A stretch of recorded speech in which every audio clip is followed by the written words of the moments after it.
ముందున్న కాలికి గర్వం లేదు, వెనుకున్న కాలికి అవమానమూ లేదు. ఎందుకంటే ఆ రెండింటికి తెలుసు, ఒక్క క్షణం చాలు తమ స్థానం మారడానికి అని.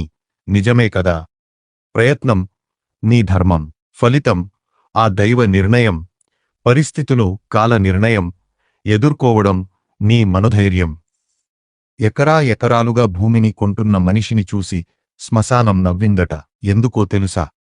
నిన్ను కొనబోయేది నేనేనని, నీకు ఇవ్వబోయేది 6 అడుగులు మాత్రమేనని. చేసే పని చిన్నదని సిగ్గుపడకు. కోట్లు కూడబెట్టిన ప్రతి ఒక్కరూ మొదట కూటికి లేనివారే అని మరవకు.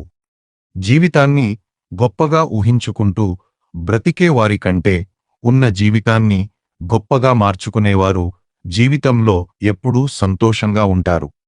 శరీరం ఎంత చలిస్తే అంత ఆరోగ్యం, మనస్సు ఎంత స్థిరంగా ఉంటే అంత ఆనందం. 100 రకాలుగా ఆలోచించే తెలివితేటల కన్నా ఎంత కష్టం వచ్చినా చిరునవ్వు ఇచ్చే గుండె ధైర్యం ఎంతో గొప్పది. నా అనేవాళ్ళు ఎందరూ, నా భర్త అనేవాడు భార్యకు భగవంతుడు. నిన్ను మోసం చేసేవాళ్ళు ఎందరూ ఉన్నా నీతో నమ్మకంగా ఉండేది మాత్రం నీ భార్య ఒక్కతే.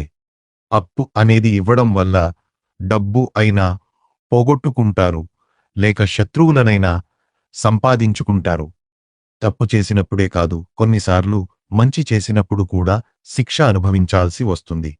స్నేహితుడనేవాడు ఆనందంగా ఉన్నప్పుడు ఆహ్వానిస్తేనే వెళ్ళాలి, కష్టాల్లో ఉన్నప్పుడు పిలవకపోయినా వెళ్ళాలి.